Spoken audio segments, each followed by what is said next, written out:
Pierre Bordage, les questions religieuses, spirituelles, même peut-être au sens plus large, sont des choses qui traversent bon nombre de vos livres. Oui. Et puis... C'est mal? Ah non. Ah bon, ouf. Alors moi, je suis un élément neutre. Je ne fais que le passeur. Oui, Charon. On l'appelle Charon. oui, voilà. N'oubliez pas de me laisser une pièce en partant. Et donc, Pierre, oui, en plus, ça va être pratique pour parler, on va attendre d'avoir fini alors. Et Pierre, oui, résonance, il y a cet élément peut-être un peu supplémentaire par rapport à ce qu'on voyait d'habitude, c'est qu'au cœur du récit, on a vraiment là pour le coup un culte. Oui. Alors oui, les Salahamites dont tu parles, je suppose, qui transportent une femme voilée, entièrement voilée de la tête aux pieds, qui ne doit être regardée sous aucun prétexte jusqu'à une destination inconnue, pour elle en tout cas, d'elle en tout cas. Bon, ce qui m'intéresse évidemment, c'est de traiter du fanatisme, qui à mon avis est l'opposé de la religion, parce que c'est simplement la captation matérielle de la spiritualité. J'ai répété.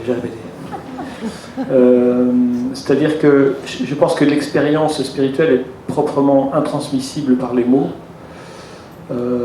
Disons qu'elle est très piégée par les mots parce que les mots sont eux-mêmes de la matière limitée et limitante, et donc il est difficile pour quelqu'un qui a l'expérience spirituelle de la transmettre, et que évidemment ceux qui s'emparent de l'expérience spirituelle de celui qui l'a vécu, on pourrait dire le prophète ou le maître, je ne sais quoi, sont obligés de le faire par des dogmes. Du coup, ils remplacent donc l'expérience par les mots et érigent des cultes sans comprendre l'expérience, sans jamais l'avoir vécu, donc font une interprétation de l'expérience. Or, il me semble que la spiritualité, la véritable, elle est individuelle, purement individuelle et non transmissible. Et que donc, à partir du moment où on essaie de la transmettre, on se condamne à créer des cultes fanatiques qui sont du coup extrêmement violents, puisqu'on ne s'est jamais aussi bien entretué que pour le nom de Dieu. Les guerres de religion sont les plus atroces qui soient, je pense, et nous sommes actuellement en pleine guerre de religion. Je vois pointer une sorte de guerre de religion, parce qu'il me semble qu'on n'a rien compris à la véritable spiritualité, qui, à mon avis, est intrinsèque à l'être humain. Ce n'est qu'un avis. Voilà. Je hais la pensée matérialiste. Moi, je la hais, je m'en fous. Je ne veux pas détruire la pensée matérialiste, mais elle ne m'intéresse pas dans le sens où elle est limitée dans la matière et que la matière conduit à la finitude et que ça limite le champ d'expérience. Donc je recherche plutôt une pensée spirituelle individuelle, libre, entièrement libre, qui soit en autoréférence de chaque individu. Ce qui n'est pas facile parce qu'on est bourré de conditionnements religieux, sociaux, enfin, etc. Et donc, voilà, pour moi, la spiritualité, c'est celle qui débarrasse l'individu de toute forme de conditionnement. Et donc, évidemment, le conditionnement religieux est le plus fort des conditionnements, donc il est à l'opposé de la spiritualité telle que je peux la concevoir. Ça rafraîchit tout le monde, hein, mais il faisait chaud, c'est pour ça.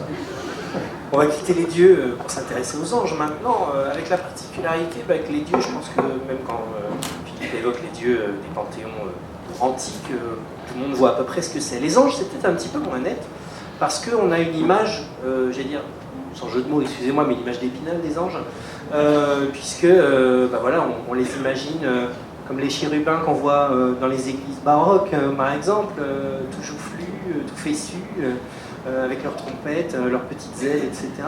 Ou alors on les imagine comme des anges gardiens, sans qu'on sache vraiment trop ce qu'on peut mettre derrière ce terme. Daniel Trussoni va nous emmener à la rencontre d'anges, et là, vous allez voir que ça évolue différemment. Alors on va essayer de pas trop déflorer l'intrigue de ce diptyque, mais moi je voulais savoir, Daniel Trussoni, ce que sont les Néphilim.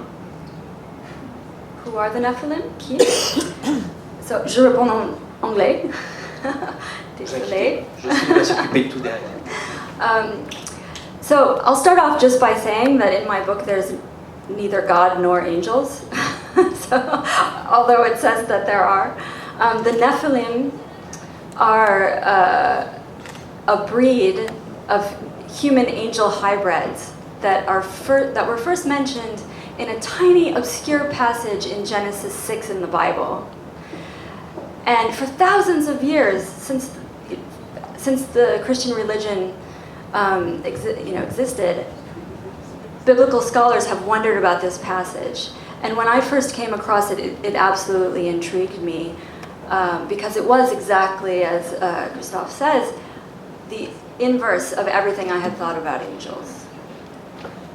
Alors dans mon livre, contrairement à ce que vous pouvez voir comme titre ici à cette table ronde, il n'y a ni Dieu ni ange. Donc les Néphilim sont une sorte d'hybride, sont des hybrides d'humains et d'anges. Et tout cela, je l'ai trouvé dans quelques versets de la Genèse où l'on parle d'anges qui seraient venus sur terre pour rencontrer des femmes et avoir des enfants, se reproduire avec des femmes.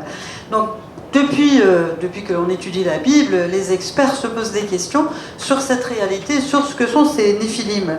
Et moi j'ai été très très intriguée et c'est pour ça que j'ai eu envie de construire un roman autour des Néphilim. And I'll just add that my interest in writing these books came from one question.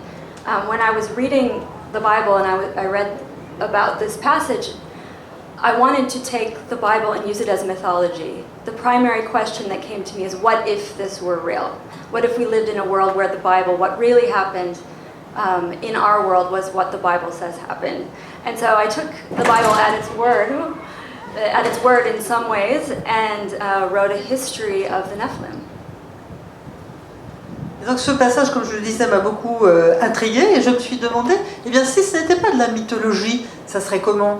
Et je me suis demandé, et si, en fait, et si ce que l'on lit dans la Bible, si c'était vrai, si c'était comme cela que les choses s'étaient passées dans le monde. Donc j'ai décidé de partir de ce point de vue pour aborder la problématique des Néphilim.